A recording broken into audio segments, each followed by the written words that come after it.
দুয়ারে সরকারের উৎসাহ ভাতার টাকা প্রকল্পের সাথে যুক্ত না থাকা সরকারি কর্মীদের ব্যাংক অ্যাকাউন্ট ট্রান্সফার করে তুলে নেওয়ার চেষ্টার অভিযোগ উঠল বিডিও অফিসের ক্যাশিয়ারের বিরুদ্ধে।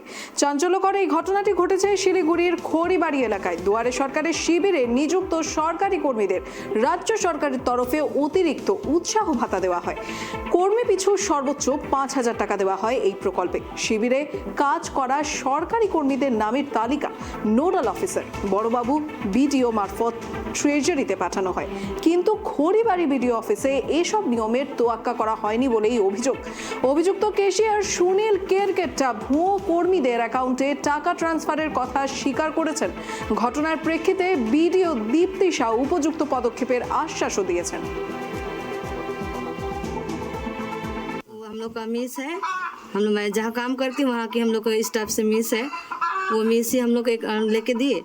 हम लोग से अकाउंट मांगी तो हम लोग अकाउंट दे दिए, पर क्या के लिए मांगी वो अकाउंट के लिए नहीं बताए। हम लोग अचानक दे दिए, उसके बाद मुझको पता ही नहीं था। अचानक पैसा घुसा तो पता चला कि ये यहाँ से आया है। तो यही। कौन सा मिस, नाम क्या है उनका? उसका मिस का नाम है स्वर्णा मिस है, स्वर्णा क्रिकेटर। वही। तो वो कहाँ पर काम करता है? वो हम लोग के यहाँ मदाती स्कूल है, हॉस्टल है, कस्तूरबा गांधी वो हॉस्टल की मिस है। मिस है। तो वो नहीं बताया किस लिए पैसा घुसेगा? वो हम लोग को बताई भी नहीं है ठीक से, इसलिए हम लोग तो अचानक से दे दिए अकाउंट को। अगर पता रहता तो मैं ये अकाउंट नहीं देते, क्योंकि ये हम लोग का ये पर्सनल अकाउंट है ना। हम लोग का पर्सनल अकाउंट को क्यों यूज करें? तो अभी तो पैसा वो मांग रहा है वो मिस। हाँ, वो तो मांग ही रही है, पर डायरेक्टली तो नहीं बोल रही है कि पैसा दो। पर कॉल की थी कि पैसा दो, ये तो नहीं बोली है, पर पता नहीं मांग सकती होगी। तो हम लोग अभी तक दिए नहीं है। तो क्या का पैसा हम लोग पता लगाएंगे, उसके बाद देंगे, ऐसा बोलेंगे। बताना। तो सरकारी अकाउंट का है ना? हाँ, सरकारी अकाउंट का है। ও একটা আমার দুয়ার সরকারের টাকা আসছিল তো লেবারগুলো পেমেন্ট করেছে, কাজ করেছে, তার ওদের তো অ্যাকাউন্ট নাই। তো 2-3 জন এরকম লেবার আছে, একদম নিরীহ লেবার আছে। দুয়ার সরকার যেমন হচ্ছে এত কাজ করেছে, ওদের অ্যাকাউন্ট নাই। তো আমরা 2-3টা অ্যাকাউন্ট নাম্বার, অন্য অ্যাকাউন্ট নাম্বারে টাকা তুলে, মানে ডাইরেক্ট তো টাকা তুলতে পারি না, এখন তো ট্রেজারি দ্বারা হয়। তো ওই জন্য আমি ওদের অ্যাকাউন্টে টাকাটা দিয়ে ওদের কাউকে পেমেন্ট করার জন্য আমি করছিলাম। তো এটা এই বিষয়টা সবাই জানে? সবাই বলতে বিডিও ম্যাডাম জানে? আমি জানি, বিডিও ম্যাডাম জানে। তো বিডিও ম্যাডামের মানে অনুমতিতেই করা হয়েছে? হ্যাঁ। বিডিও ম্যাডাম অনুমতি দিয়েছে? হ্যাঁ, দিয়েছে।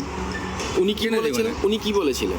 আমাকে বলছে কিছু স্যার ওদের তো অ্যাকাউন্ট নেই, কী করবেন আপনি, কীরকম পেমেন্ট করবেন? আমি বললাম যে অ্যাকাউন্ট না থাকলে তো পেমেন্ট করা যাবে না।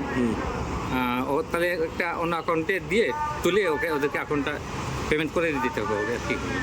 কিন্তু এই বিষয়টা নিয়ে তাহলে ঠিক আছে, আমি ঊর্ধ্বতম যারা নেতৃত্ব দেয় তাদের কাছে আমি জানাবো এইসব বিষয় নিয়ে। ডিএমকে জানাবেন? প্রথমে আমি সভাধিপতিকেই জানাবো, তারপর যদি সেটা সঠিক না হয় ডিএমকে আমি জানাবো। জানাবেন। তো এই যে টাকা তো যেখানে তাও বলা হচ্ছে যেটা আত্মসাৎ করা হচ্ছে, সরকারি টাকা আত্মসাৎ করা হচ্ছে, কি বলবেন সেখানে?